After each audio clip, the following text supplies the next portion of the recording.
finito il mio amore per te. Mi soffocavi, dai ammettilo. Fingere adesso è ridicolo.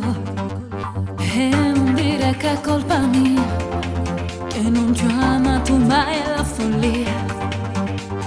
Mi controllavi il telefono, chiamando ad ogni mio numero.